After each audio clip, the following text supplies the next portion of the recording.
warisan itu bersifat otomatis. Karena satu, warisan itu tanpa akad. Kenapa kok tanpa akad, Pak? Sebab Allah yang ngatur.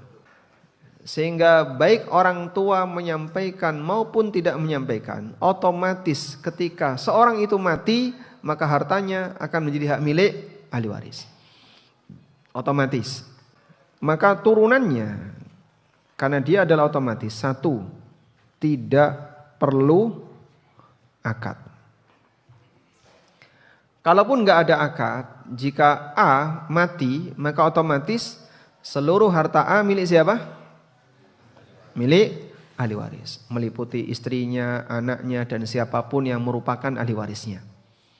Yang kedua, tidak bisa dibatalkan.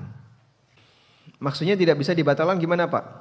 Andaikan ada usaha yang dilakukan oleh manusia untuk membatalkan warisan, itu tidak berlaku. Misal, si bapak jengkel banget nih sama anak pertama. Lalu dia mengusir anak pertamanya, keluar kamu dari rumah. Aku tidak lagi mengakui kamu sebagai anak. Jangan panggil aku bapak, dan aku tidak akan manggil kamu sebagai anak, pergi dari sini. Nanti kalau bapak mati, kau nggak dapat warisan. Sudah? Menghilangkan status anak itu bisa nggak? Tidak bisa. Berikut adalah suara kajian Ustadz Ami Nurbaits terkait hal itu. Linknya ada di deskripsi. Terima kasih.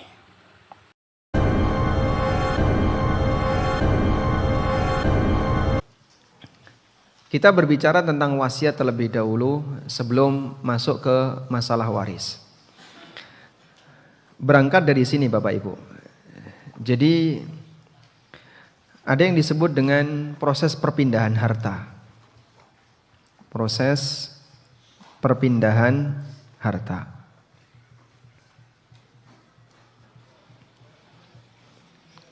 Proses perpindahan harta itu ada yang dilakukan dalam kondisi masih sehat. Saya sebut masih sehat. Sehat dengan hidup itu lebih kuat mana? Sehat. Karena yang sehat pasti hidup, yang hidup belum tentu sehat. Maka saya sebut masih sehat. Makanya kalau sudah sakit-sakitan hukumnya berbeda. Sehingga saya sebut masih sehat.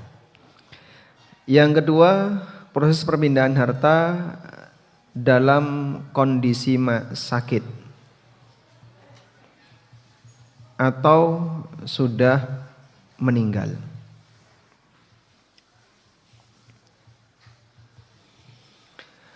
Untuk proses perpindahan harta ketika masih sehat itu bentuknya beragam, tapi secara umum bisa kita bagi menjadi dua. Secara umum kita bisa bagi menjadi dua. Yang pertama, ada yang melalui akad komersil. Contoh akad komersil seperti jual beli, akad salam, akad istisna dan seterusnya, yang ini dipelajari dalam fikih jual beli. Kemudian ada yang berpindah karena akad sosial seperti hibah, hadiah, infak, sedekah dan turunannya. Udah? Lalu berikutnya dalam kondisi sakit. Proses perpindahan harta dalam kondisi sakit ini umumnya dilakukan dalam bentuk wasiat, meskipun bukan syarat wasiat harus sakit. Dan kalau sudah meninggal, maka yang dibagikan statusnya warisan. Sehingga kenapa wasiat dan warisan itu sering digandengkan? Karena dia posisinya mirip. Wasiat itu umumnya dilakukan ketika sakit, sedangkan warisan ketika orangnya sudah meninggal. Bedanya apa antara wasiat dan warisan ini? Sekarang kita lihat bedanya. Jadi fokus untuk wasiat dan warisan ya. Kita tidak membahas bagian yang pertama, sekarang kita bahas bagian yang kedua. Fokus untuk wasiat dan warisan. Beda wasiat dan warisan. Di sini wasiat, di sini warisan. Yang pertama, wasiat itu harus ada akad, harus ada pernyataan. Wasiat itu harus ada pernyataan. Sehingga kalau orangnya diam saja, hukum asalnya tidak ada wasiat. Karena dia harus ada pernyataan. Sementara warisan sifatnya otomatis. Bersifat otomatis. Bersifat otomatis itu artinya tidak harus ada pernyataan. Sehingga orang tua diam saja, gak pernah ngomong dia punya warisan, tiba-tiba setelah meninggal diketahui, wah ternyata bapak punya perusahaan. Tapi disembunyikan di Kalimantan. Anaknya baru tahu pasca bapaknya meninggal. Perusahaan itu jadi hak milik siapa? Ahli waris. Secara otomatis. Walaupun bapaknya tidak pernah ngomong. Bahkan kalau misalnya ada anak yang hilang. Lalu setelah bapaknya meninggal, dia pulang. Kemudian diberitahu, bapakmu meninggalkan sawah, punya kebun, punya rumah. Meskipun dari bayi sampai gede dia nggak pernah ketemu bapaknya, maka anak ini selama dia adalah keturunan, dia tetap dapat warisan. Sebab warisan itu apa? Otomatis. Tidak perlu ada akad. Yang kedua, wasiat itu untuk selain ahli waris. Makanya Nabi SAW menegaskan, Innallaha qad a'ta kulla dhi haqqin haqqah. Sesungguhnya Allah telah memberikan jatah kepada masing-masing yang punya hak. Ala la wasiyata liwarithin. Sesungguhnya tidak ada wasiat untuk ahli waris. Karena masing-masing sudah mendapatkan hak. Sedangkan warisan khusus ahli waris. Warisan khusus ahli waris. Kalau bukan ahli waris dapat nggak warisan? Nggak dapat. Kalau bukan ahli waris ya dia jelas nggak dapat warisan. Udah? Selanjutnya, wasiat bisa direncanakan. Bisa direncanakan itu seperti ini.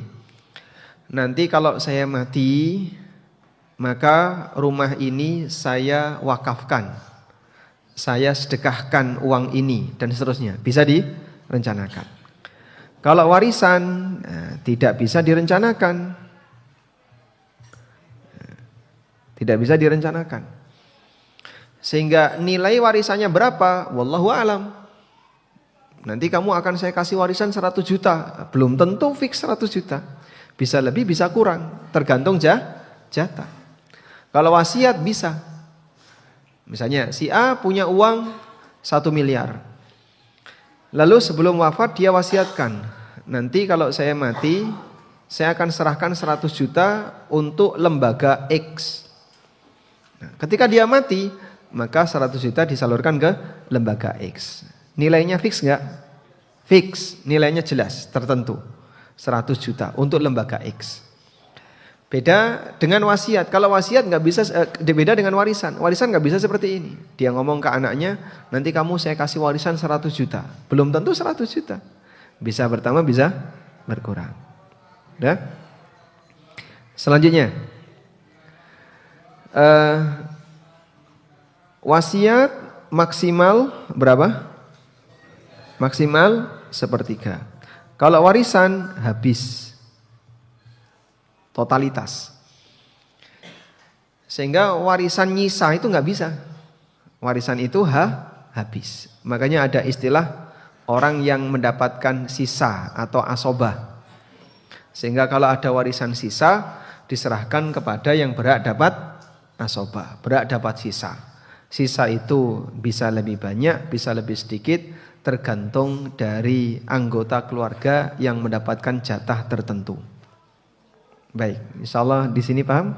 Nah, sekarang kita lihat hakikat dari wasiat. Dari penjelasan tadi, maka hakikat dari wasiat adalah apa, Pak?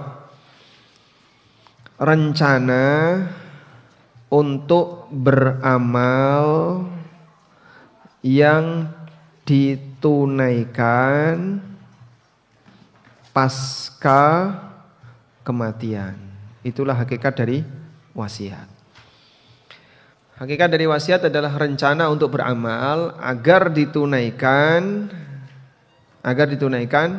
ini bukan yang ya, agar ditunaikan pasca kematian. Berarti siapa yang menunaikan wasiat itu? Orang lain, bukan ahli waris ya. Bisa ahli waris, bisa selain ahli waris. Yang jelas orang lain. Maka pelaksana wasiat adalah orang lain. Pelaksana wasiat adalah orang lain. Maka status pelaksana wasiat ini seperti wakil.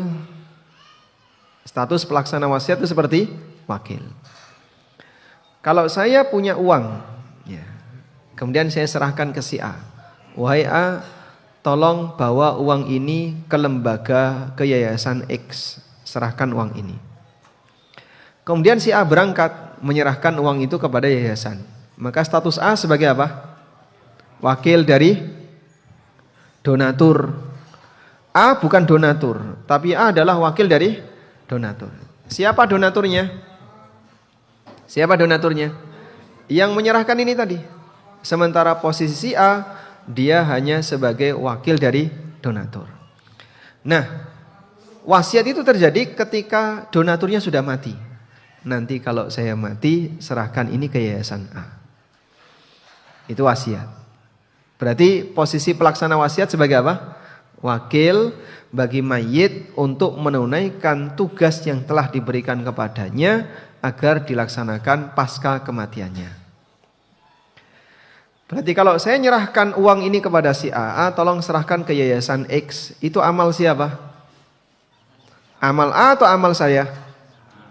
Amal saya. Kenapa? Karena ini uang saya. A hanya sebagai wakil. Wasiat juga sama. Ketika saya ngomong kepada si A, nanti kalau saya mati tolong serahkan uang ini ke yayasan X. Berarti amal siapa? Amal saya. Maka wasiat itu sama dengan nyambung amal. Sehingga wasiat itu sama dengan nyambung amal. Orang yang sudah mati hakikatnya dia nggak bisa beramal. Tapi dalam syariat kita diizinkan. Kamu masih punya kesempatan beramal menjelang kematian kamu titip ke orang lain. Nanti kalau saya mati, ini ada uang 30 juta. Tolong gunakan untuk kurban secukupnya. Terus sebelum masuk Idul Adha, benar orangnya mati. Maka 30 juta tadi bisa dipakai untuk beli hewan kurban, dikorbankan atas nama mayit. Amalnya siapa itu? Itulah yang disebut dengan nyambung amal. Makanya dalam bahasa Arab, wasiat itu kan bahasa Arabnya auso. Auso itu secara makna bahasa artinya ausola. Nyambung. Menyambung. Sehingga Nabi SAW mengatakan, innallaha tasaddaqa alaikum bithuluthi amwalikum ba'da mautikum. Sesungguhnya Allah bersedekah untuk kalian maksimal dengan sepertiga harta kalian untuk ditunaikan setelah kematian kalian. Itulah wasiat. Disebut oleh Nabi SAW wasiat ini sebagai sedekah dari Allah. Kenapa kok disebut sedekah dari Allah? Karena orang yang sudah mati seharusnya nggak bisa beramal, tapi dia masih punya kesempatan untuk beramal. Di sisa-sisa umurnya dia nitip, saya belum sempat untuk sedekah, saya belum sempat untuk kurban, saya belum sempat untuk beramal, saya titip harta saya, tolong nanti serahkan ke yayasan X, nanti kalau saya mati kasihkan. Tapi maksimal berapa? 1/3. Di bulan Syawal dia sakit. Dan dia merasa kayaknya ajalnya sudah dekat. Syawal, Dzulqa'dah, Dzulhijjah. Terus dia pesan, ini ada duit 10 juta, tolong nanti gunakan kurban kambing. Pesan sama baik anaknya, saudaranya atau siapapun, termasuk takmir juga bisa. Lalu dia simpan duit itu, diserahkan ke takmir. Nanti ketika dia mati sebelum Idul Adha, maka dikorbankan. Jadi amalnya yang bersangkutan. Itulah yang disebut kenapa wasiat sama dengan nyambung amal. Sudah? Selanjutnya, wasiat secara umum ada 2. Ada wasiat yang bentuknya pesan moral. Wasiat yang bentuknya pesan moral ini tidak melibatkan harta. Di buku ada ya. Contohnya apa Pak? Misalnya seorang bapak pesan sama anaknya, nanti kalau bapak mati kamu harus rajin sholat di sini, kamu harus ini, dan seterusnya. Nanti kalau saya mati, jenazah saya tidak boleh diberlakukan seperti ini. Saya tidak mau ada apa misalnya, ya, screen mirroringnya nggak bisa ini, putus dan nggak fungsi. Saya tidak mau ada ini, ada ini, ada ini. Ketika dia tidak mau ada itu, misalnya, saya tidak mau kuburan saya digijing, saya tidak mau apalagi ada tombak, ada acara-acara. Itu semuanya namanya apa? Pesan moral. Nah, di sini ada catatan penting ya tentang wasiat pesan moral. Ada sebuah hadis riwayat Muslim, bahkan riwayat Bukhari juga, karena disebutkan di Lu'lu' wal Marjan, di mana Nabi SAW pernah bersabda berkaitan dengan keberadaan orang yang dia berada di lingkungan yang banyak berbuat maksiat disebabkan karena kematian. Hadisnya berbunyi seperti ini: Innal mayyita la yu'adzabu bibuka'il hayyi alaih. Sesungguhnya mayit disiksa disebabkan tangisan orang yang masih hidup. Baik. Yang nangis siapa? Yang masih hidup. Yang nangis siapa? Yang masih hidup. Tapi yang disiksa siapa? Yang sudah mati. Loh, ini kan amal orang lain, kenapa dia yang disiksa? Padahal kaidah dalam agama kita, wala taziru waziratun wizra ukhra. Seseorang tidak nanggung dosa orang lain. Gimana cara kita memahami ada orang yang disiksa padahal itu amalannya orang lain? Nah, dalam hal ini ulama beda pendapat ketika menjelaskan hadis ini. Salah satu di antara sahabat ada yang menolak hadis ini dengan alasan bertentangan dengan ayat. Salah satunya adalah Aisyah radhiyallahu anha. Hingga Aisyah itu nggak percaya. Hadis ini nggak benar, nggak seperti itu. Bukan tidak percaya sabda Nabi SAW, tapi Aisyah meragukan sahabat yang membawakan hadis itu. Pasti ini salah paham sahabat ini. Karena Aisyah memahami Al-Quran menegaskan wala taziru waziratun wizra ukhra. Seseorang tidak menanggung dosa yang dilakukan oleh orang lain. Mana mungkin bisa ada orang yang berdosa A, tapi dia yang nanggung hukumannya. Maka penjelasannya, di antara yang disampaikan oleh Syekhul Islam rahimahullah, mayit disiksa karena tangisan orang yang menjadi keluarganya karena menangisi kematiannya. Kenapa dia disiksa padahal itu amal orang lain? Penjelasannya seperti ini. Jika di sebuah lingkungan masyarakat ada kebiasaan buruk yang terjadi karena kematian, sementara si mayit sudah tahu kalau itu bakal terjadi pada dirinya dan dia diam saja, maka dia turut kena dosa. Mungkin kita mulai berpikir ya, di keluarga saya ada budaya apa Pak? Di sini kalau ada orang mati itu pasti ini Pak acaranya 1, 2, 3, 4. Ini acara-acara yang nggak benar semua. Karena acara seperti ini bernuansa agama non muslim misalnya. Nabi SAW melarang kuburan dikijing. Rasulullah SAW juga melarang ada api yang mengiringi jenazah, misalnya pakai obor. Mungkin sekarang sudah mulai jarang ya. Dulu ada kan ya, bawa tombak, bawa obor dan seterusnya. Misalnya di lingkungan Anda itu masih ada, dan Anda tahu, berarti aku mati di seperti ini kan. Nah, maka kalau tetap diam saja dan tidak memberikan peringatan kepada keluarga, jika saat yang bersangkutan meninggal, kok ada acara seperti itu, dia kena dosa. Walaupun dia tidak berbuat. Maka kalau Anda sadar, nanti akan ada misalnya di antara keluarga Anda yang meratapi mayit, atau misalnya membuat acara-acara yang tidak syar'i, dan Anda diam saja, kena dosanya. Biar tidak kena dosa gimana? Berwasiat. Pentingnya wasiat. Dalam satu kertas misalnya, kalau saya mati, saya tidak ridho untuk 1, kuburan saya dikijing, 2, kuburan saya ditaruh di peti, atau saya dikubur dengan menggunakan peti, atau apa lagi? 3, tabur bunga. 4, pecah kendi. 5, kalau pakai air itu boleh ya. Nabi SAW ketika memakamkan terkadang beliau nyiramkan air. Kalau nyiramkan air sunnah. Tapi kalau air khusus, misalnya air kelapa yang dicampur apa, tambahi lombok, ketumbar jinten, nah ini yang nggak ada dalilnya. Sawur, sawur pakai apa? Beras kuning dikasih, harusnya emas itu ya, jangan uang receh ya.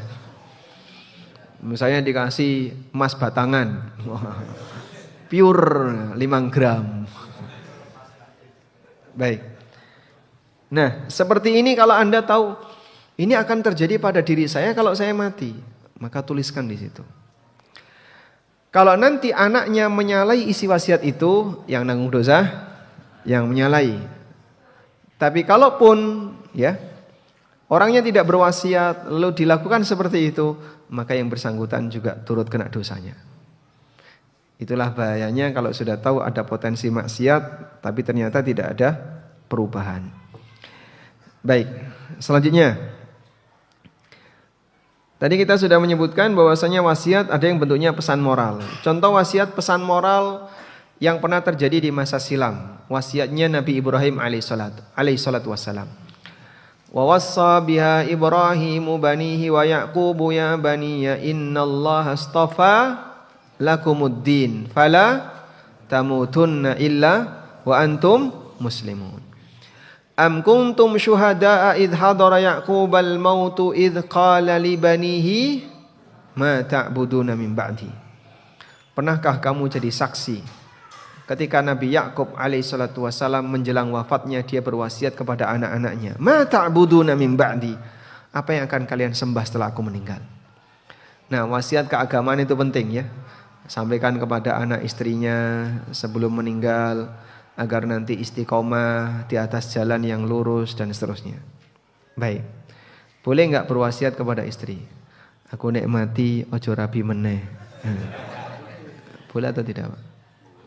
Boleh. Ya? Boleh enggak? Tidak. Kenapa? Menyalahi aturan. Apa? Melanggar hal yang mubah. Ini pernah disampaikan Abu Darda kepada Ummu Darda. Tapi bentuknya bukan wasiat, bentuknya peringatan. Abu Darda menyampaikan kepada Ummu Darda, kalau kamu ingin bertemu dengan aku di surga, setelah aku mati kamu jangan nikah lagi. Abu Darda itu punya 2 istri, dua-duanya namanya Ummu Darda.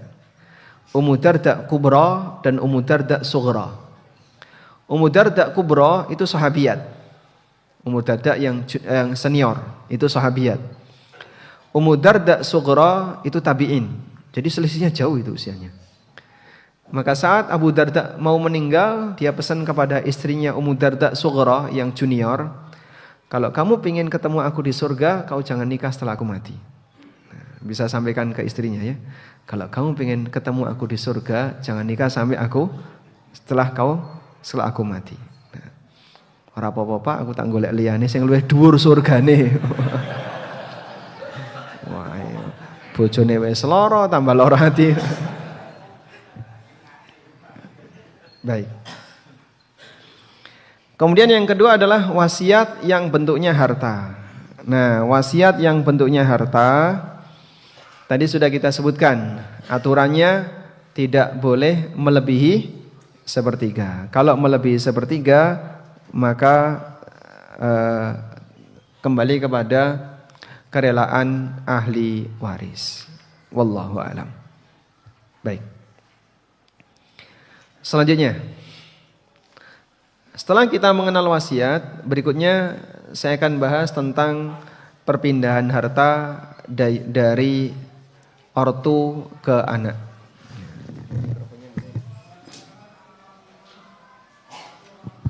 Bismillah. Baik, kamera yang sebelah kanan bisa? Oh, sudah mengarah ke sana. Nah, ini biar berfungsi ya.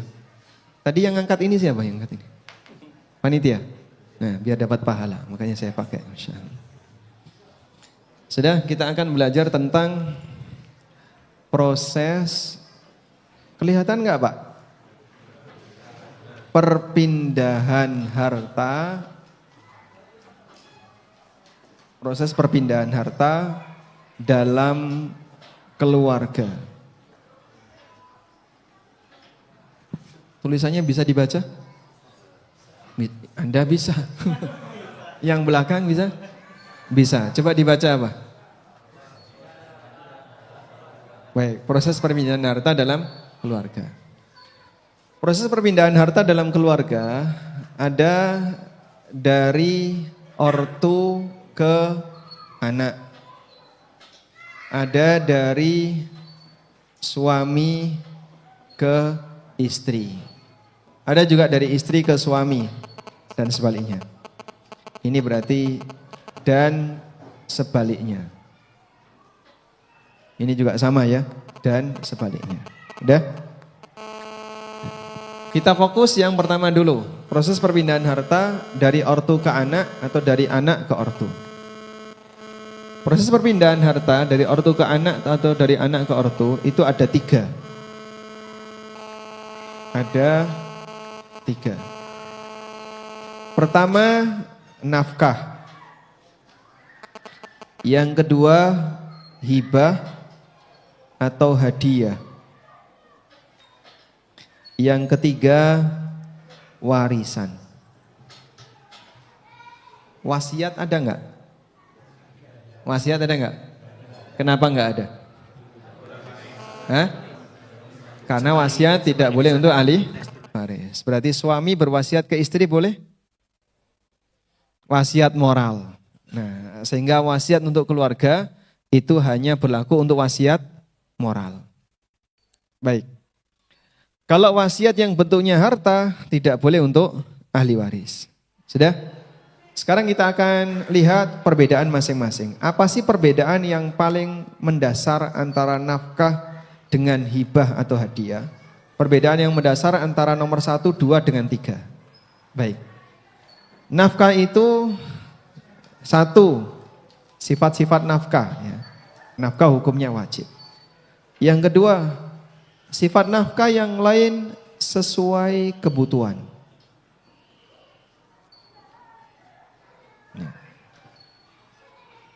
Sesuai kebutuhan. Dan ada kebutuhan 3 yang paling pokok dalam syariat ini, yang itu semuanya disebutkan dalam Al-Quran. Anda cukup gampang untuk menghafalnya. Sandang, pangan. Nah, ya. 3 kebutuhan paling pokok, sandang, pangan, papan. Dan itulah kebutuhan utama nafkah. Lebih dari itu bukan nafkah. Maka kalau sering ada orang bilang, nafkah itu ya uang jajan bagi istri. Ini pemahaman menyesatkan. Nah, enggak benar itu ya. Nah, terus yang kebutuhan sehari-hari itu bukan nafkah. Salah ya. Nafkah itu ya kebutuhan sehari-hari, meliputi sandang, pangan, papan. Apa dalilnya untuk sandang dan pangan? Allah Subhanahu wa taala berfirman, "Wa 'alal mauludi lahu rizquhunna wa kiswatuhunna bil ma'ruf." Ada di surat Al-Baqarah. Bagi orang yang punya anak, dia punya kewajiban untuk menanggung rizquhunna, makanan bagi istri, wa kiswatuhunna, dan pakaian bagi istri. Sehingga sandang pangan ini bagian dari nafkah. Yang ketiga, papan. Allah Ta'ala berfirman, askinuhunna min haitsu sakantum min wujdikum wala tudarruhunna litudayyiqu alaihin. Berikanlah tempat tinggal bagi istri kalian sebagaimana tempat tinggal yang mampu kalian wujudkan. Sehingga ada kewajiban memberikan papan untuk istri walaupun belum memiliki rumah. Tempat tinggal di sini tidak harus memiliki ya. Bisa sewa, bisa ngontrak dan seterusnya. Bisa juga tinggal di rumah mertua. Ya. Yang penting menyediakan tempat tinggal untuk istri. Sudah? Nah, karena sesuai kebutuhan, maka bisa jadi berbeda. Sesuai kebutuhan. Nafkah anak pertama beda dengan nafkah anak terakhir. Mungkin enggak? Mungkin. Anak pertama lahir ketika orang tuanya masih miskin. Sehingga saat lahir di dukun bayi, biayanya cuma 300.000. Anak terakhir lahir setelah orang tuanya kaya, sesar di rumah sakit mewah. Biayanya 30 juta. 300.000 dan 30 juta. Boleh enggak anak pertama terus protes? Aku disik lahir mau 300.000. Adekku lahir 30 juta. Protes boleh enggak? Kenapa enggak boleh? Karena sesuai kebutuhan. Sehingga dalam masalah nafkah tidak boleh ada yang protes. Contoh, antara anak sehat dengan anak sakit nafkahnya banyak mana? Sakit. Sakit bolak-balik ke rumah sakit, ke dokter dan seterusnya. Sehingga anak yang sehat tidak boleh protes. Dulu adik saya gara-gara kamu, bapak sampai ngedol sawah, ngedol tanah, omah didoli kabeh untuk ngobatin kamu. Sekarang sawah beliau tinggal 2, dulu punya 5. Maka sekarang bapak sudah meninggal, sehingga sekarang jatah waris kamu sudah enggak ada. Boleh seperti itu? Nah, maka Anda catat di sini ya, bahwa nafkah tidak bisa ngoreksi, ya, paham ya? Tidak bisa ngoreksi waris. Karena kalaupun ada anak yang kebutuhan nafkahnya banyak, maka dia tidak boleh dijadikan sebagai alasan untuk ngoreksi warisan ketika orang tuanya sudah meninggal. Ada enggak hadiah tanpa syarat? Lebih tepatnya hibah tanpa sebab, kalau hadiah ada sebab. Misalnya, setiap anakku yang nikah tak kasih motor 1. Berarti sebabnya apa? Nikah. Atau misalnya ada anak kita yang berprestasi, walaupun kita tidak pernah mensyaratkan. Oh, tapi anak ini dapat prestasi. Orang tua ngasih hadiah. Semua pemberian karena sebab itu hadiah. Penghargaan kepada yang bersangkutan atau dalam rangka untuk menjalin ukhuwah, saling mencintai dan seterusnya. Pertanyaannya, apa bedanya antara hadiah dengan sedekah? Kalau hadiah tadi penghargaan. Makanya diberikan kepada yang selevel status sosialnya atau yang lebih tinggi status sosialnya. Kalau sedekah, motivasinya apa? Empati, kasihan. Simpati atau empati? Simpati, empati. Karena empati, karena kasihan. Sehingga disebabkan karena dia kasihan, lalu dia memberikan sedekah. Makanya sedekah itu diberikan kepada orang yang status sosial lebih rendah. Oleh karena itu Nabi SAW boleh diberi hadiah, tapi beliau tidak menerima sedekah. Sebab tidak ada manusia yang status sosialnya lebih tinggi daripada Rasulullah sallallahu alaihi wasallam. Ada enggak orang yang lebih kaya daripada Nabi sallallahu alaihi wasallam? Ada? Banyak. Sekarang banyak orang yang punya kekayaan, Masya Allah. Punya hotel, punya misalnya punya tower. Ya. Rasulullah SAW nggak punya itu. Beliau bukan raja, beliau pemimpin, seorang nabi, tapi beliau tidak punya kekayaan sebagaimana layaknya raja. Tapi tidak ada manusia yang status sosialnya lebih tinggi daripada Nabi sallallahu alaihi wasallam. Makanya ngasih hadiah kepada Nabi sallallahu alaihi wasallam boleh. Kalau ngasih hibah ngasih sedekah kepada Nabi sallallahu alaihi wasallam enggak boleh. Baik. Selanjutnya. Sedekah dengan hadiah ini yang dianjurkan untuk ditampakkan yang mana? Jadi hadiah itu jangan rahasia. Saya ulang ya, hadiah jangan rahasia. Kalau sedekah silahkan dianjurkan rahasia. Kok bisa Pak? Ada salah satu ceramah ya, yang isi orang MTA waktu itu. Dia bilang gini, ngomentari orang yang ngasih amplop ketika kegiatan kondangan ya, walimahan, dan ada tulisan nama dan seterusnya. Terus dia bilang, sedekah kok pamrih. Nek iso wis ora usah nyebut nama, kasihkan saja. Nah, ini mungkin yang bersangkutan tidak bisa membedakan antara hadiah dengan sedekah. Kalau hadiah tampakkan. Kalau sedekah rahasiakan. Kenapa ditampakkan? Sebab tujuan hadiah apa? Tahadau tahabu. Berikanlah hadiah agar kalian saling mencintai. Nah, saling mencintai itu kalau dirahasiakan gimana? Tujuan ngasih hadiah itu agar apa? Saling mencintai. Biar hubungan makin erat, makin kuat karena ada hadiah. Tapi kalau sedekah tujuannya karena empati, kasihan kepada yang bersangkutan, kita ngasih tanpa harus menampakkan diri, lebih baik. Yang bersangkutan tidak akan merasa utang budi karena dia tahu yang ngasih ini orang kaya misalnya. Saya kalau mau membalas yang bersangkutan saya nggak sanggup, beliau kan orang kaya, saya mau ngasih apa? Di rumah cuma ada hal-hal kecil yang mungkin tidak sepadan dibandingkan harta yang belum punya. Tapi kalau hadiah tampakkan. Makanya ketika Anda ngasih hadiah, Anda kirim WA. Tadi oleh-oleh dari bapak, dari ibu, WA yang bersangkutan. Ramung dicendal neneng, lawangi tonggo. Cuman dicendal neneng nggak tahu siapa yang ngasih kan, suasana akan berbeda kalau Anda memberitahu. Baik. Karena itu jamaah, apabila seseorang memberikan hadiah, maka Rasulullah SAW tidak pernah menolaknya.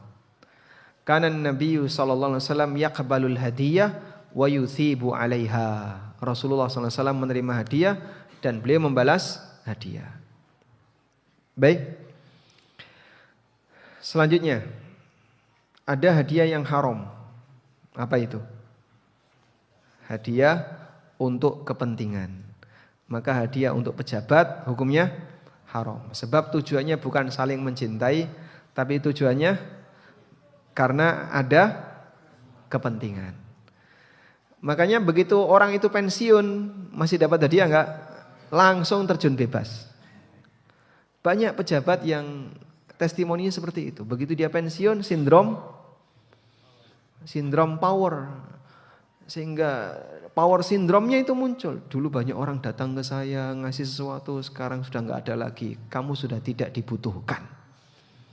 Di saat dia sudah tidak punya jabatan. Dan itulah yang menjadi ilah yang disampaikan oleh Nabi SAW. Ketika ada Ibnu Lutbiyah datang membawa hadiah, ya Rasulullah ini hadiah dari orang untuk saya ketika beliau jadi amil zakat. Dan amil itu pejabat. Maka Nabi SAW mengatakan, fahala yajlisu fi baiti abi au ummi falyuhdalau amla. Coba dia duduk di rumah bapak dan ibunya. Ada enggak yang ngasih hadiah? Nyatanya enggak ada. Nah, berarti dia dikasih hadiah sebabnya jabatannya. Gratifikasi mungkin orang beralasan, oh saya nggak minta kok, saya dikasih. Betul, kamu nggak minta, tapi kamu jabatan, kamu punya jabatan. Karena sebab kamu punya jabatan, orang ngasih ini punya kepentingan. Maka terlarang bagi kamu untuk menerimanya. Semua ini masuk kategori ghululun. Sebagaimana sabda Nabi SAW, wahadayal ummal ghululun. Hadiah yang diberikan kepada para pejabat dan para ASN itu statusnya ghulul. Nah, wallahu a'lam. Yang terakhir, yang ketiga, warisan.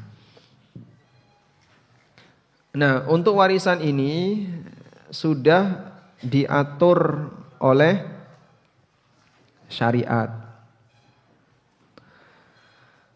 Diatur oleh syariat mulai dari siapa yang mendapatkan, lalu besarannya berapa, semuanya sudah diatur. Termasuk harta apa saja yang menjadi warisan, itu sudah diatur. Sehingga manusia jangan berkreasi. Kalau hadiah atau hibah silakan Anda berkreasi. Tapi kalau masalah warisan jangan berkreasi. Sebab berkreasi dalam masalah warisan berarti ngotak-ngatik aturan. Dan itu akan mengubah aturan Allah Subhanahu wa taala. Aturan itu milik siapa? Milik Allah. Inil hukmu illa lillah. Hukum itu milik Allah. Ustadz, dai hanya menyampaikan. Dia tidak menciptakan hukum, tapi hanya menyampaikan hukum. Sehingga hukum itu milik Allah, bukan milik manusia. Oleh karena itu, ikuti saja apa yang ada. Para ulama mengatakan, ada 3 jenis harta di mana Allah yang ngatur. Dan Allah tidak membiarkan manusia untuk mengaturnya. Apa saja itu? 1. Zakat. Harta apa yang dizakati? Ada keterangannya. Berapa batas minimal wajib zakat? Ada batas nisab. Berapa yang harus dikeluarkan? Ada penjelasannya. Bagaimana cara mengeluarkannya? Ada penjelasannya. Siapa yang menerima? Ada penjelasannya. Komplit dari hulu ke hilir. Semuanya lengkap. Ketika semuanya lengkap, maka manusia jangan berkreasi. Yang kedua, warisan. Tadi sudah kita sebutkan ya. Siapa yang dapat berapa jatahnya sudah ada keterangannya. Yang ketiga, harta rampasan perang, ghanimah. Berapa jatah ghanimah sudah ada ketetapannya dalam syariat. Dan ini semuanya dilarang berkreasi. Ikuti yang ada. Tapi Pak, tapi apa? Itu kan harta bapak saya. Kenapa kok para ustadz itu ngatur-ngatur? Kan terserah saya. Baik. Betul itu harta bapak kamu. Itu warisan bapak kamu. Tapi yang namanya kepemilikan di dunia dibatasi oleh aturan. Gak boleh seenaknya. Jangankan aturan syariat, kadang ada aturan manusia.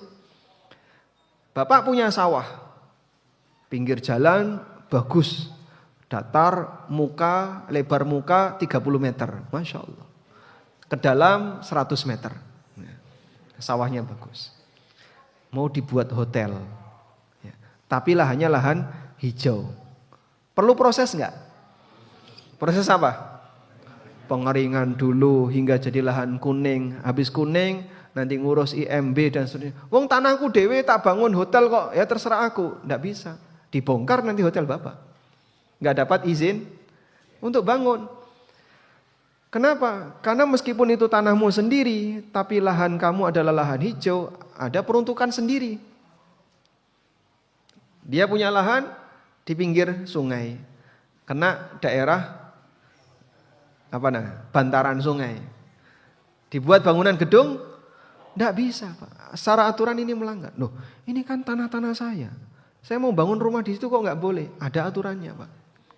Mungkin kalau di daerah ya, di kabupaten masih longgar. Kalau di kota DIY langsung bertindak itu Satpol PP. Walaupun tanahnya sendiri, nggak ada IMB-nya, bongkar gitu aja. Jakarta juga seperti itu. Bisa nggak orang beralasan, ini kan tanah saya, iya itu tanah kamu, tapi tanah kamu diikat dengan aturan. Itu manusia dengan manusia. Bagaimana dengan manusia dengan Robnya? Makanya orang perlu sadar, dia hidup itu diberi oleh Allah. Fasilitas hidup juga dari Allah. Tapi kenapa dia nggak mau diatur oleh Allah? Nyambung nggak?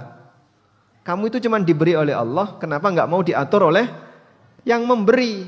Maka pelanggaran manusia adalah ketika dia mengakui itu adalah pemberian dari Allah, tapi dia tidak mau diatur oleh Allah. Dia melakukan pelanggaran di sana. Sehingga kalau warisan itu betul adalah milik bapakmu, tapi kepemilikan itu diatur oleh syariat. Sehingga saat pembagian juga perlu dipahami ada bagian yang harus disesuaikan dengan aturan. Wallahu a'lam. Baik. Zuhur jam berapa? Zuhur setengah 12. Kita lanjut lagi ya. 15 menit lagi, kemudian tambah tanya jawab sedikit, terus kita istirahat siang. Berikutnya, setelah kita membahas tentang masalah wasiat dan proses perpindahan harta dari ortu ke anak, saya mau jelaskan satu poin yang paling penting di bagian awal. Warisan itu otomatis. Halaman 99. Sudah ketemu? Baik. Warisan itu bersifat otomatis.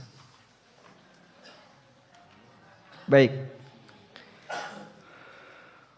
Warisan itu bersifat otomatis karena satu, warisan itu tanpa akad. Kenapa kok tanpa akad, Pak? Sebab Allah yang ngatur. Sehingga baik orang tua menyampaikan maupun tidak menyampaikan, otomatis ketika seorang itu mati, maka hartanya akan menjadi hak milik ahli waris. Otomatis. Kita tulis di sini ya. Warisan bersifat otomatis. Kalau dalam bahasa di buku saya tulis istilahnya ijbari. Warisan itu bersifat ijbari. Ini penting ya. Warisan itu bersifat ijbari atau otomatis. Maka turunannya, karena dia adalah otomatis, satu, tidak perlu akad. Kalaupun nggak ada akad, jika A mati, maka otomatis seluruh harta A milik siapa? Milik ahli waris, meliputi istrinya, anaknya, dan siapapun yang merupakan ahli warisnya. Baik, yang kedua, tidak bisa dibatalkan. Tidak bisa dibatalkan. Maksudnya tidak bisa dibatalkan gimana, Pak? Andaikan ada usaha yang dilakukan oleh manusia untuk membatalkan warisan, itu tidak berlaku. Misal, si bapak jengkel banget nih sama anak pertama. Lalu dia mengusir anak pertamanya, keluar kamu dari rumah. Aku tidak lagi mengakui kamu sebagai anak. Jangan panggil aku bapak, dan aku tidak akan manggil kamu sebagai anak. Pergi dari sini. Dadio godong rata soek, dadio banyu rata cawuk. Nah. Nanti kalau bapak mati, kau nggak dapat warisan. Sudah? Menghilangkan status anak itu bisa nggak? Tidak bisa. Jadi kalau menghilangkan status istri bisa? Bisa. Pakai apa? Cerai, talak. Kalau menghilangkan status anak, mana mungkin? Lah terus ini anaknya siapa, Pak? Nggak tahu? Gue nggak tahu. Oh, meletek teko waktu. Dia terlahir dari istri bapak melalui pernikahan yang sah. Mana mungkin ditolak untuk sebagai anak? Dibatalkan status anak nggak mungkin. Ada mantan istri tapi tidak ada mantan. Sehingga anak tetap anak apapun yang terjadi. Jika dia terlahir melalui pernikahan yang sah. Maka walaupun sudah diusir, ya, bapaknya dengan emosi mengatakan tadi, setelah itu bapaknya jantungan terus mati. 5 menit setelah memarahi anaknya. Anak ini dapat warisan enggak? Kenapa? Karena statusnya masih anak. Baik. Sehingga tidak bisa dibatalkan. Atau suami yang ingin menghalangi istrinya dapat warisan. Dia sakit, menjelang sakitnya dia ceraikan istrinya sebanyak 3 kali. Aku ceraikan kamu 100 kali. Oh, lebih dari 3 kali toh. Sah atau tidak? Sah atau tidak? Kenapa tidak sah? Menjelang ajal. Masih bisa mikir itu? Enggak, cerainya sah atau tidak? Tidak sah. Kenapa tidak sah? Suaminya emosi sama istrinya, lalu dia bilang ke istrinya, aku ceraikan kamu 100 kali. Sah atau tidak? Tidak sah. Kenapa? Emosi. Cerai ketika emosi sah atau tidak? Hah? Mana ada Pak cerai dalam kondisi nyantai itu Pak? Ini pemahaman yang bahaya di masyarakat. Cerai marah tidak sah. Apa mungkin cerai nggak marah? Wahai sayang, aku ceraikan kamu. Orang nemu neng donya niki Pak. Namanya cerai pasti latar belakangnya apa? Emosi. Sehingga karena orang itu emosi, dia marah, dia ceraikan istrinya. Baik, maka cerai karena marah itu sah. Tapi ada marah yang sampai menghilangkan akal. Itu yang disebut dengan ighlaq. Nah, ighlaq ini yang menyebabkan cerai jadi tidak sah. Sehingga ada pernyataan la talaqa fil ighlaq, la talaqa wa la itaqa fil ighlaq. Tidak sah cerai dan tidak sah membebaskan budak dalam kondisi ighlaq, ketika akalnya hilang. Akal hilang itu ketika emosi, mecahi apa-apa ya, piring dipecah, lemari dipecah, wah dia seperti orang gila, terus dia ngomong aku ceraikan kamu, itu tidak sah. Karena orangnya hilang akal. Tapi kalau emosi, harap banting, larang ora sido. Oh, saya iso mikir larang barang, berarti dia belum ighlaq. Maka yang kayak gini sah cerainya. Sudah? Dia ceraikan istrinya dalam kondisi emosi tapi masih sadar. Karena latar belakang tidak ingin istrinya dapat warisan. Aku ceraikan kamu 100 kali. Dihitung berapa? 1. Jadi cerai dengan kalimat yang menyebutkan angka lebih dari 3 dihitung 1. Aku ceraikan kamu 100 kali, itu dihitung 1. Karena aku ceraikan kamu 100 kali itu, 100 kali di situ maknanya adalah penekanan dari kalimatnya. Aku ceraikan kamu, aku ceraikan kamu, ceraikan kamu sebanyak 100 kali. Ya. Berarti sifatnya penekanan. Nah itu dihitung 1. Atau cerai 3 tapi sekali waktu. Aku ceraikan kamu, aku ceraikan kamu, aku ceraikan kamu. 3 kali ya. Dihitung 1. Karena sifatnya penekanan. Bukan pengulangan. Kalau sah jika disampaikan di 3 waktu yang berbeda. 1 pagi, siang, malam. Setelah makan siang. Nah, setelah makan ya. Nah, bar sarapan cerai 1, makan siang cerai 1, malam cerai 1 lagi. Bar minum obat. Nah, ini sah atau tidak? Sebagai cerai berapa? 3. Nah. Lalu setelah itu suaminya mati, apakah istrinya tetap dapat warisan? Dapat. Nah, maka beda antara hukum cerai dan hukum waris. Nah, di buku saya sebutkan ya. Cerai ada 2. Kalau cerainya itu raj'i, cerai raj'i masih di masa iddah, ulama sepakat istri tetap berhak warisan.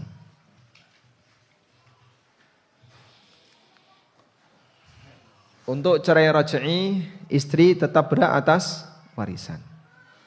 Cerai 1, cerai 2 di masa iddah, itu namanya cerai raj'i. Yang kedua, ada cerai bain. Ini cerai 3 atau masa iddah selesai. Cerai setelah masa iddah habis. Nah, apakah ini tetap dapat warisan? Dilihat dari latar belakang.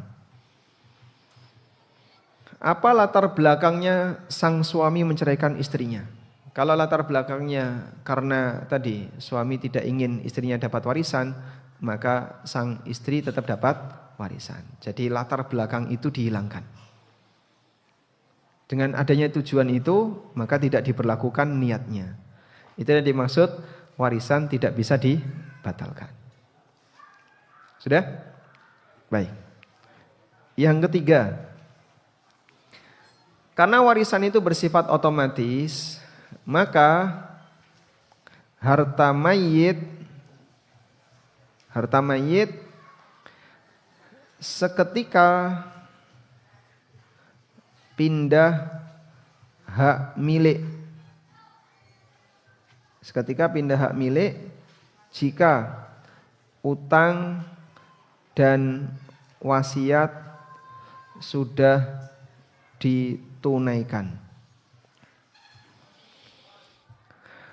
Maka otomatis harta mayit seketika pindah hak milik. Hak milik jadi milik siapa? Ahli waris. Jika wasiat dan utang sudah ditunaikan. Jadi misalnya si A mati jam 12 malam. Setelah dicek utangnya enggak ada. Maka sejak kapan anaknya punya harta si A? Sejak jam 12 malam, sejak si A mati. Otomatis hartanya si A ini jadi milik ahli waris. Paham ya? Baik. Maka tidak ada istilah menunda dapat waris, itu enggak ada. Sebab sifatnya otomatis, enggak bisa ditunda. Itu sifatnya otomatis. Langsung pindah hak milik. Yang ada itu menunda serah terima. Paham ya? Nah, sehingga Anda pahami di sini. Nanti akan kita bahas lebih detail ya. Tidak ada penundaan kepemilikan warisan. Yang ada penundaan serah terima. Nah, kalau serah terima betul ada. Kecuali dalam kondisi pembagian warisannya dikunci. Kecuali jika bagi waris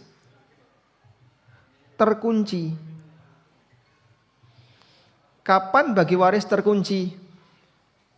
Saat pembagian warisan tidak bisa dilakukan dengan cepat. Misalnya apa Pak? Misalnya ada bayi yang belum lahir.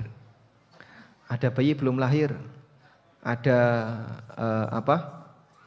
anak yang belum kelihatan kelaminnya.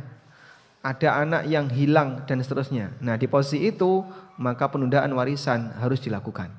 Sehingga pastikan dulu ini ahli warisnya laki atau perempuan. Maka dilakukanlah penundaan warisan. Anaknya yang hilang belum ada kabar. Tunggu dulu sampai ada kejelasan anaknya yang hilang ini mati atau masih hidup. Paham ya? Baik. Selanjutnya yang keenam. Karena warisan itu otomatis, di buku saya sebutkan ya. Anak berbakti tidak boleh mendapatkan warisan lebih. Sebagaimana anak durhaka tidak boleh dikurangi warisannya. Maka di situ jatah waris tidak bisa dikoreksi. Ini penting. Jatah waris tidak bisa dikoreksi. Koreksi jatah waris, misalnya karena kebaktian, karena berbakti, atau durhaka. Si A punya 2 anak laki-laki, B dan C, dua-duanya laki-laki. B sangat berbakti, C sangat durhaka. Siapa yang dapat warisan? Dua-duanya Kenapa? Karena warisan tidak bisa dikoreksi dengan masalah kebaktian. Sehingga nggak ada istilah karena kamu berbakti kamu dapat warisan, karena kamu tidak berbakti nggak dapat warisan. Nggak ada istilah seperti itu. Yang kedua, tidak bisa dikoreksi karena jasa anak. Misalnya, anak pertama sudah banyak berjasa untuk orang tuanya. Dia sudah ngasih misalnya pernah ngasih ini, pernah ngasih itu ke orang tuanya. Boleh enggak dia dapat warisan lebih banyak? Enggak boleh. Sehingga ketika dibandingkan, ini anak pertama sudah banyak berjasa bagi orang tua. Anak terakhir baru lahir 3 bulan yang lalu. Belum punya jasa apapun bagi orang tuanya. Bahkan pengeluarannya paling besar misalnya. Boleh enggak anak terakhir dapat warisan lebih sedikit? Enggak bisa. Selama jenis kelaminnya sama, maka mereka dapat warisan sama. Udah? Anak pertama perempuan, dia banyak memberikan jasa kepada orang tuanya, dia kerja, dia nafkahi orang tuanya dan seterusnya. Anak yang terakhir, kedua, adiknya laki-laki masih bayi. Lalu bapaknya mati. Ya, misalnya gini ya. Si A dan B punya 2 anak. Anak perempuan. Ini lahir tahun 1980. Sepanjang bapak ibunya hidup sering ditemani anak perempuan ini. Sampai ketika bapak ibunya sudah tua, itu dinafkahi oleh anak perempuan ini. Dia kerja misalnya. Tidak nikah sampai usia 20 sekian tahun. Dia punya adik laki-laki. Lahir tahun 2020. Masya Allah. Berapa tahun itu selisihnya? Hah? Mungkin enggak? Enggak mungkin? Nah, selama masih mungkin kan sah-sah saja. Ya, saat B melahirkan P, itu B di usia 15 tahun. B di usia 15 tahun. 40 tahun berikutnya berarti? 5 bulan? 55 masih bisa melahirkan enggak? Hah? Kalau hiperbol saya ganti ya. 2010 aja ya. Selisih 30 tahun. Udah? Sehingga saat mbaknya ini, kakak perempuannya ini sudah dewasa, ini masih bayi, masih kecil. Dilihat dari jasa, ini lebih besar. Sehingga jasa P, oh ini besar sekali bagi orang tuanya. Nah, saat A dan B meninggal, jatah warisannya lebih banyak mana? L dapat 2, P dapat 1. Gak bisa dikoreksi. Qudiyal amrul ladzi fihi tastaftiyan. Sudah diputuskan perkaranya sesuai dengan apa yang difatwakan. Baik. Karena warisan diatur oleh Allah Subhanahu wa taala dan manusia tidak punya peran di sana. Maka seperti ini tidak bisa jadi faktor koreksi. Wallahu alam. Baik. Selanjutnya yang nomor 7. 6 sudah di atas. Oh ini 5. 5 ini 6. Sepanjang objek warisan belum dibagi atau belum diserahkan, sepanjang objek warisan belum diserahkan, maka jadi milik siapa? Bersama. Jadi milik bersama. Ini yang disebut dengan syirkah amlak. Disebut dengan syirkah amlak. Objek yang menjadi milik bersama, syirkah amlak. Wallahu a'lam. Baik, mungkin demikian yang bisa kita sampaikan. Kita masih punya waktu 5 menit. Seperti tadi ya, tanya jawab dulu lalu break. Nah, ada? Baik, Bapak dulu ya. Tadi angkat tangan di awal tadi. Silakan. Bismillahirrahmanirrahim. Assalamualaikum warahmatullahi wabarakatuh. Ini ada kasus, Ustaz. Langsung aja, itu ada suami istri Ini materi atau kasus? Iya, sama nanti ke sini, Ustaz. Ke pembagian dan masalah harta. Masalah tadi juga. Wah, baik. Iya. Jadi suami istri itu cerai, kemudian dari si istri itu minta harta itu dibagi. Itu punya anak laki-laki 2, rumah itu ada rumah yang bisa dibagi sama tanah kosong. Ya. Kemudian rumah itu dibagi sama anak laki-laki dengan porsi, kemudian yang tanah kosong itu dijual, uangnya minta dibagi suami sama istri. Yang pertama, kemudian yang kedua, setelah pembagian itu selang 2 bulan atau berapa bulan si istri itu meninggal, si mantan istri itu meninggal, ibunya itu meninggal. Nah, anak itu sudah dewasa. Apakah yang satu sudah keluarga, yang satu masih bujang, apakah itu juga menjadi tanggungan nafkah untuk bapaknya? Demikian, Zat, mohon Ya. penjelasannya. Baik, ini pertanyaannya, anak yang masih bujang, apakah tanggungan nafkah bapaknya? Ya. Selama dia belum mampu, maka wajib ditanggung oleh bapaknya.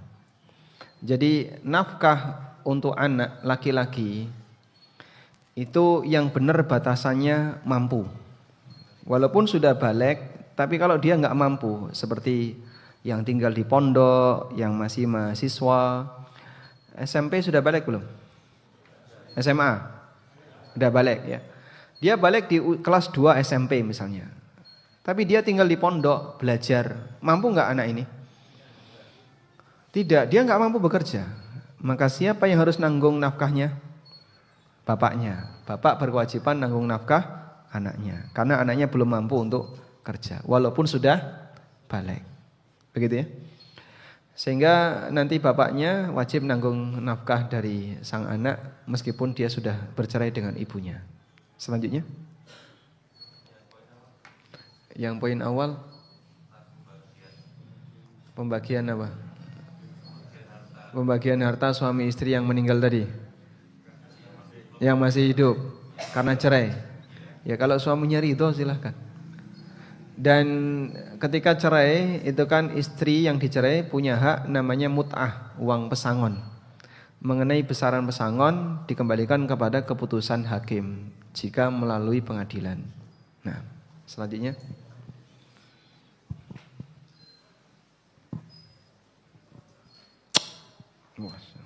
Ada pasangan suami istri dan punya 2 anak. Anak pertama itu laki-laki dan anak kedua perempuan. Ini kasus atau Iya, materi? Iya, materi. Sedang anak laki-laki itu hamil sebelum nikah. Dan perempuan Anak laki-laki terlahir hamil sebelum nikah. Anak laki-laki terlahir di luar nikah. Ada anak laki-laki.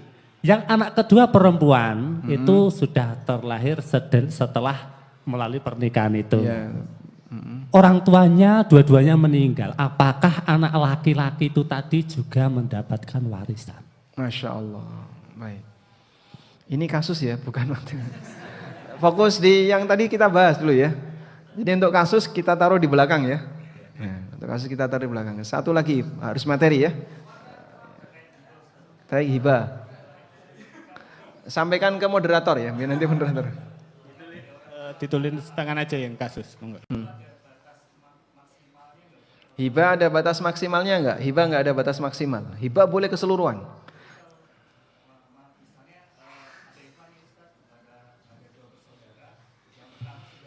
Hibah. Ya.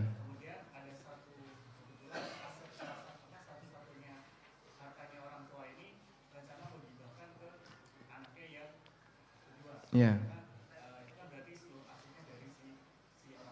Ya. Baik, kita belum bahas hibah secara detail ya. Insya Allah nanti kita ulang lagi khusus masalah hibah untuk anak. Jadi hibah untuk anak wajib adil, tapi nanti penjelasannya. Namun berkaitan dengan hibah, bolehkah secara keseluruhan? Jawabannya boleh. Jadi kalau Anda cuma punya 2 rumah, Anda hibahkan untuk kedua anak Anda, habis itu boleh. Hibah boleh habis, tapi ada syaratnya. Insya Allah nanti kita bahas di sesi berikutnya. Tadi cukup panjang Bapak. Kalau Bapak bertanya tentang anak di luar nikah, ini ada sisi sudut pandang tentang masalah nasab. Dan kajiannya lebih panjang daripada sebatas masalah bagi waris. Nanti insya Allah kita bahas di akhir sesi ya. Karena lebih rumit daripada sebatas masalah warisan. Ini kan masalah nasab dulu. Baru setelah itu diselesaikan baru bisa bahas waris. Baik, satu lagi yang luar boleh. Ya. Ada mikrofon? Insyaallah. Kasihan yang di luar ya. Yang di luar nggak bayar ya?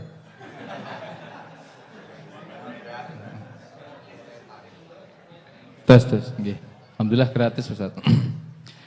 Bismillah Ustaz, Afan mau tanya tentang tadi jenengan mengatakan hadiah untuk para pejabat termasuk ASN tadi Ustaz.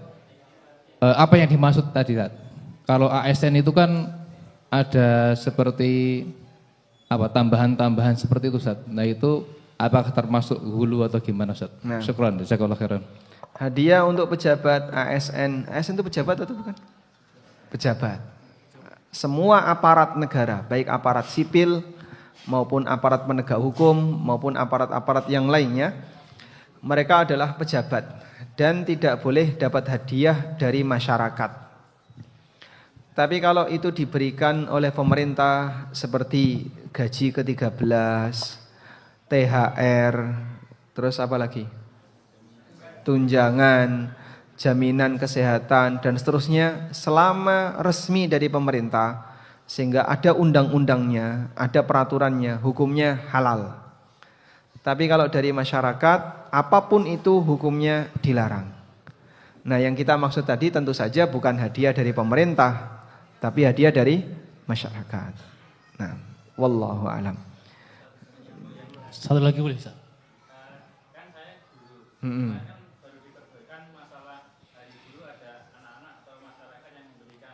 Hadiah di hari guru untuk para guru.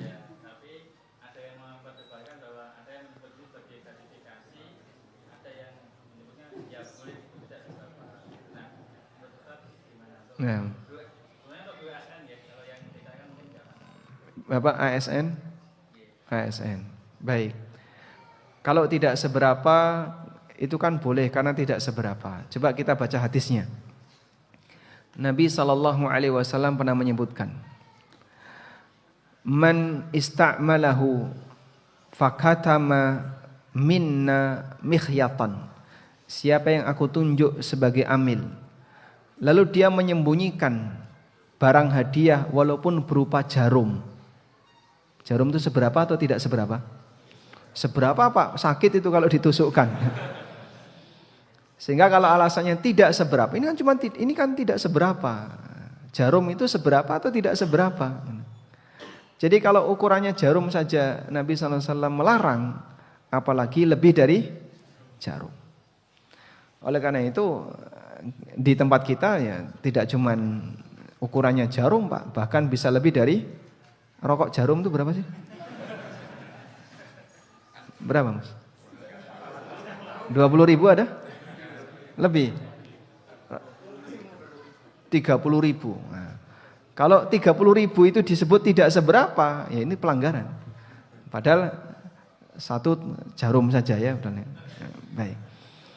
Wallahu a'lam. Jadinya tidak ada toleransi dalam hal ini, maka ASN perlu banyak bertakwa kepada Allah dan bersabar ya. Anda jadi ASN itu sudah gajinya sudah banyak ya. Dan banyak orang kan yang berharap jadi ASN. Kayak gitu masih kurang. Dan ketika diarahkan hindari semua pemberian, belum terima. Padahal aslinya tidak boleh untuk dia ambil. Wallahu a'lam.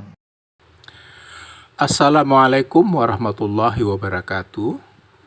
Penonton yang dirahmati Allah, bagaimana pendapat Anda dengan tema kajian kali ini? Bermanfaatkah? Berikan pendapat Anda di kolom komentar di bawah. Semoga Allah memberkahi kita semua. Amin. Jangan lupa klik like, subscribe, dan lonceng ya. Terima kasih.